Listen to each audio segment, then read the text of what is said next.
Monsieur le secrétaire général du ministère de l'Enseignement supérieur et de la Recherche, Monsieur le directeur général de la Recherche et de l'Innovation, Monsieur le recteur de l'Université Alioune Diop de Bambey, Madame la directrice régionale adjointe, Direction Afrique de l'Ouest AUF,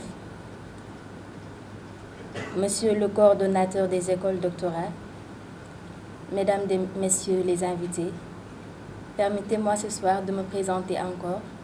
Je m'appelle Catherine Pendambay, doctorante à l'école doctorale des sciences et techniques et des sciences de la société de l'Université Alioune Diop de Bambey, dirigée par le professeur Birame Dieng à l'UFR Ecomige.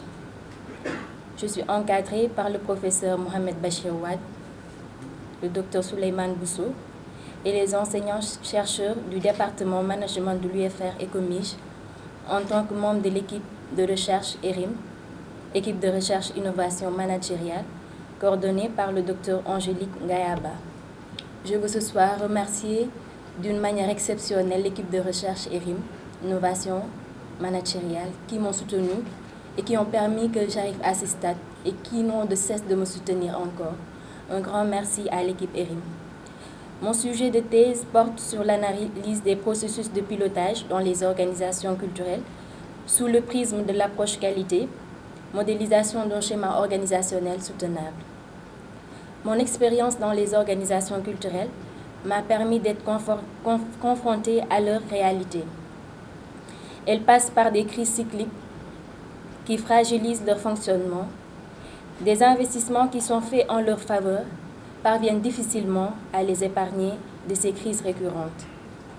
Et en parcourant la littérature sur les organisations culturelles, des études ont révélé que leur taux de disparition était sensiblement égal au taux de création. Consciente des potentialités de la culture, les milliers de milliards de dollars qu'elle injecte dans l'économie, nous dit le rapport de l'UNESCO 2009, son rôle de catalyseur dans le développement respectueux de l'environnement et son rôle de cohésion dans la société d'après les actes du Congrès international de Hangzhou, je me suis engagée alors, dans le cadre de ma thèse, à apporter une solution à ce problème de soutenabilité en faisant une analyse de leur mode de pilotage sous le prisme de l'approche qualité. Il s'agit pour moi d'appliquer le management de la qualité dans le secteur culturel.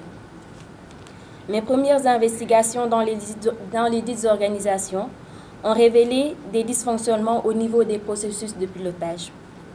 En effet, les processus de pilotage dans l'organisation sont chargés de la définition de la stratégie, de la structuration du système et de la coordination des activités. Pour arriver à la soutenabilité des organisations culturelles, il est impératif d'identifier les sources de dysfonctionnement et d'envisager des actions d'amélioration. C'est en ce sens que je compte mener des études de cas dans les organisations culturelles, publiques, privées, formelles et informelles, en m'appuyant sur des techniques de collecte de données comme l'observation participante, l'entretien semi-directif auprès des managers culturels et une revue documentaire. Cela me permettra d'analyser en profondeur et de comprendre les processus de pilotage de ces structures, ainsi que de conforter ou non les résultats de mes premières investigations. Ensuite, je vais procéder au filtrage de mes résultats en les comparant à l'approche qualité décrite dans la norme AFNOR FDX 50176 et la norme ISO 9001. Cette comparaison me permettra alors de dégager des similitudes et des différences en m'intéressant aux effets de ces pratiques sur la valeur créée de l'organisation, des organisations culturelles, de filtrer les bonnes et mauvaises pratiques. Les bonnes pratiques identifiées me permettront alors de modéliser un schéma organisationnel favorisant la soutenabilité des organisations culturelles tout en tenant compte des dimensions économiques, environnementales et sociales sans compromettre bien sûr la liberté artistique. Par rapport à ce concours, j'ai voulu participer pour me former davantage à l'art oratoire. Et c'est une façon pour moi aussi de me préparer à la soutenance de ma thèse doctorale.